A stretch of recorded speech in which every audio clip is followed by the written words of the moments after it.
আমাদের ভারতে সিনিয়র সিটিজেনের মানে হচ্ছে যাদের বয়স 60 কিংবা 60-এর বেশি।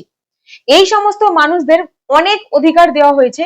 এই মানুষদের জন্য স্পেশাল একটা আইনও বানানো হয়েছে যেটার নাম maintenance and welfare of parents and senior citizen act 2007, যেটাকে আমরা সিনিয়র সিটিজেন অ্যাক্ট বলি, আরো শর্টে MWPSC অ্যাক্টও বলে থাকি। এই আইনটা খুব গুরুত্বপূর্ণ একটা সিনিয়র সিটিজেনের পক্ষে।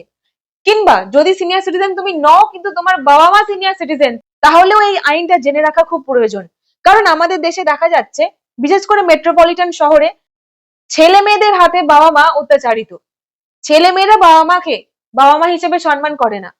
কিংবা এমনও পরিস্থিতি দেখা যাচ্ছে যেখানে বাবা মা ভালোবাসায় কোনো সম্পত্তি ছেলে কিংবা মেয়েকে হস্তান্তর করেছে, কিন্তু ছেলে কিংবা মেয়ে সম্পত্তি পেয়ে যাওয়ার পরে বাবা মাকে তাদের অবস্থাতে ছেড়ে দিয়েছে। তাদের মেডিকেল এক্সপেন্সেস, নর্মাল বেঁচে থাকার জন্য যে জিনিসগুলো প্রয়োজন হয়, বেসিক নেসেসিটি যেটাকে বলে, সেইগুলোও দিতে ভুলে যাচ্ছে। তো প্রপার্টি পেয়ে যাওয়ার পরে ছেলে মেয়ের ব্যবহার মা বাবার প্রতি 360 অ্যাঙ্গেলে ঘুরে যাচ্ছে। এইরকম পরিস্থিতিতে সিনিয়র সিটিজেন ওই গিফট ডিড, ধরো তুমি কোনো গিফট ডিডের মারফত প্রপার্টিকে ট্রান্সফার করেছো, ওই গিফট ডিডটাকে খারিজ করিয়ে প্রপার্টি ফেরত নিতে পারো। সেকশন 23 সিনিয়র সিটিজেন অ্যাক্টে এটা বলে দেওয়া আছে। তো এখানেই সুদেশ চিকারা ভার্সেস রামতি দেবী, একটা সুপ্রিম কোর্ট জাজমেন্ট, যেখানে পরিষ্কার ভাষায় বলে দেওয়া ছিল যে যদি কোনো বাবা মা প্রপার্টি ট্রান্সফার করে থাকে, ট্রান্সফার করার সময় যে ডিড বানানো হয়েছিল সেই ডিডের মধ্যে লেখেনি যে আমাকে ভরণ পোষণ করতে হবে, সেই উদ্দেশ্যেই প্রপার্টি তোমাকে দিচ্ছি, মানে শর্তের বেশিতে ট্রান্সফার করা হয়েছিল, এইরকম কোনো শর্ত ছিল না কি প্রপার্টি দেওয়া হচ্ছে এর বদলে তোমাকে খেয়াল রাখতে হবে, ভরণ পোষণের দায়িত্ব নিতে হবে বাবা মার, এরকম কোনো শর্ত ছিল না। এমনতর পরিস্থিতিতে গিফট ডিডকে খারিজ করিয়ে প্রপার্টিকে ফেরত চাইতে পারবে না মা বাবা, এইরকম একটা সিনিয়র সিটিজেনের আগেনস্টে জাজমেন্ট এসেছিল। এটার বিষয়ে আমি ডিটেলে আগে একটা এপিসোড করেছি। কিন্তু আজকের ভিডিওর বিষয়বস্তু হলো, ধরা যাক তুমি একটা সিনিয়র সিটিজেন আর তোমার কোনো কোর্ট কেস চলছে যেটা কোর্টে পেন্ডিং রয়েছে, ডেটের পর ডেট পড়ছে, ম্যাটার আগে এগোচ্ছেই না। এই পরিস্থিতিতে তুমি কি স্পিডি ডিসপোজাল অফ, মানে একটা সিনিয়র সিটিজেন হওয়ার স্বার্থে তোমার এটা অধিকার যে তোমার ম্যাটারটাকে আগে প্রায়োরিটি দিয়ে শোনা হবে আর ম্যাটারটাকে শেষ করা হবে। এই যে তোমার অধিকার স্পিডি ডিসপোজাল অফ, এইটার জন্য কোর্টের কাছে কিভাবে রিকোয়েস্ট করবে তুমি জানবো আজকের এই ভিডিওতে স্টেপ বাই স্টেপ।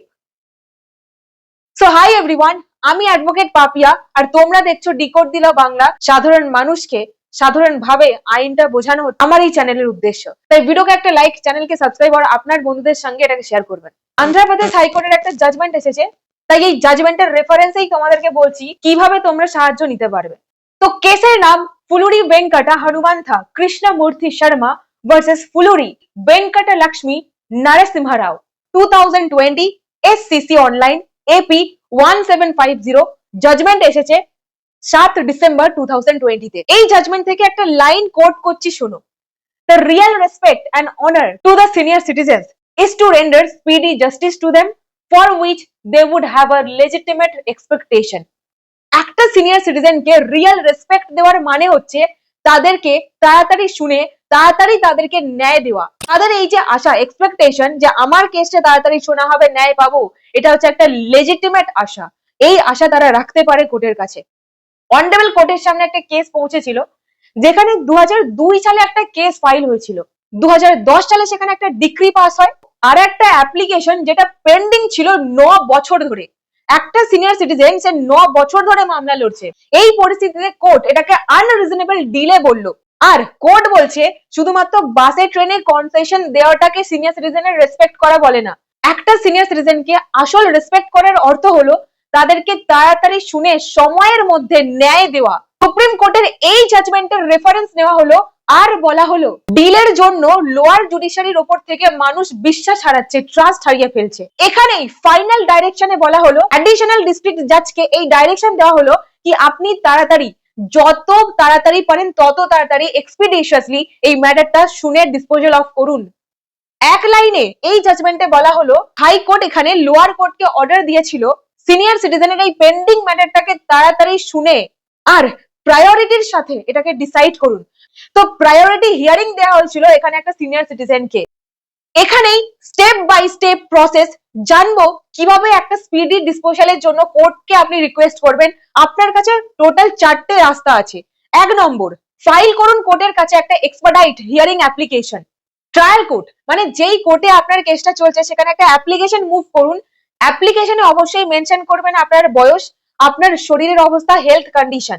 আর কোর্টকে বলবেন এই ম্যাটারটাকে ফাস্ট ট্র্যাক করে দেওয়া হোক কিংবা টাইম বাউন্ড করে দেওয়া হোক, মানে একটা সময় বেঁধে দেওয়া হোক, এই সময়ের মধ্যেই এটার শুনানি কমপ্লিট করতে হবে।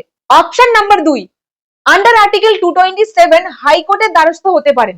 যদি লোয়ার কোর্ট আপনার কথা না শোনে, আন্ডার আর্টিকেল 227 এ আপনি হাইকোর্টে অ্যাপ্লিকেশন মুভ করে হাইকোর্টকে বলবেন যে আমার এই যে কেসটা লোয়ার কোর্ট শুনছে না, তাই লোয়ার কোর্টকে ডাইরেকশন দিন যাতে তারা ফাস্ট ট্র্যাক কিংবা টাইম বাউন্ড সময়ের মধ্যে এই কেসটাকে শোনে আর আমাকে ন্যায় দেয়। হাইকোর্টের সামনে এই প্রার্থনা রাখবেন যে উইদিন স্পেসিফিক টাইম ফ্রেম যেন শোনে লোয়ার কোর্ট আমার এই ম্যাটারটা। এখানে অপশন নাম্বার 3, ইউটিলাইজ করুন এফটিসি মানে fast track court. State government exclusively senior সিটিজেনদের ম্যাটারকে শোনার জন্যই ফাস্ট ট্র্যাক কোর্ট তৈরি করে। সেই কোর্টে আপনি অ্যাপ্রোচ করতে পারেন, কোর্টের থ্রুতেও আপনি আপনার ম্যাটারকে নিয়ে যেতে পারেন। অপশন নাম্বার 4, ট্রাইব্যুনালের রিকোর্সকেও নিতে পারেন। আসলে maintenance and welfare of parents and senior citizen act 2007 এই আইনের মাধ্যমে একটা মেইনটেনেন্স ট্রাইব্যুনাল বানানো হয়েছে, যেখানে এই পাওয়ার দেওয়া হয়েছে আপনার ম্যাটার মেইনটেনেন্স রিলেটেড হোক কিংবা প্রপার্টি রিলেটেড। মেইনটেনেন্স মানে যেখানে কোনো সিনিয়র সিটিজেন মা বাবা তারা তাদের খরচা চালাতে পারছে না, ছেলে মেয়ে তাদেরকে কিছু খরচা দেয়ও না, এই পরিস্থিতিতে বাবা মা মেইনটেনেন্স ট্রাইব্যুনালের কাছে গিয়ে ছেলে মেয়েদের মানে বাধ্য করাতে পারে যে আমাদের কিছু মেইনটেনেন্স দেওয়া হোক। তো মেইনটেনেন্স মামলা কিংবা কোনো ছেলে মেয়েকে আপনি প্রপার্টি থেকে বহিষ্কার করবেন, ইভিক্ট করবেন, মানে ওরা এতটাই অত্যাচার করে আপনি বিরক্ত হয়ে গেছেন তো ওদেরকে ইভিক্ট করতে চান, এরকম যদি আপনার কোনো কেস চলে তো মেইনটেনেন্স ট্রাইব্যুনালে আপনারা যেতে পারেন। মেইনটেনেন্স ট্রাইব্যুনালকে পাওয়ার দেওয়া আছে, ওরা ট্র্যাডিশনাল সিভিল কোর্টের তুলনায় তাড়াতাড়ি ম্যাটারটাকে শুনে ডিসপোজাল অফ করতে পারে, এই পাওয়ার ওদের আছে। তো এই 4টে অপশন আপনার কাছে আছে। সিনিয়র সিটিজেন হওয়ার স্বার্থে কিভাবে আপনি স্পিডি ডিসপোজাল চাইবেন, তাড়াতাড়ি ম্যাটারটাকে শুনে শেষ করার রাইটটা জন্য অনুরোধ করবেন। এখানে তুমি একটা অ্যাপ্লিকেশন মুভ করো যেখানে তোমার হেলথ কন্ডিশন, বয়স বলো আর বলো যে এটার বেসিসে যেন এটাকে প্রায়োরিটি লিস্টে মুভ করে দেওয়া হয়। অনারেবল ক্যালকাটা হাইকোর্ট এখানে ডাইরেক্টিভও দিয়েছেন। ক্যালকাটা হাইকোর্টের নির্দেশিকা অনুযায়ী বিচারিকা কর্মকর্তাদের তাদের কর্মক্ষমতার চার্টে সিনিয়র সিটিজেনদের মামলার নিষ্পত্তি সম্পর্কে বিশেষভাবে উল্লেখ করতে হবে যাতে এই ধরনের মামলাগুলি উপেক্ষিত না হয়। সো দ্যাটস ইট এই ভিডিওতে। দেখা হবে একটা নতুন টপিক নিয়ে, একটা নতুন কিছু শিক্ষা নিয়ে। যদি এই ভিডিও থেকে তুমি কোনো ভ্যালু পেয়ে থাকো, এটাকে একটা লাইক, চ্যানেলটাকে সাবস্ক্রাইব আর এই ভিডিওটাকে তোমাদের বন্ধুর সঙ্গে শেয়ার করো। অসংখ্য ধন্যবাদ।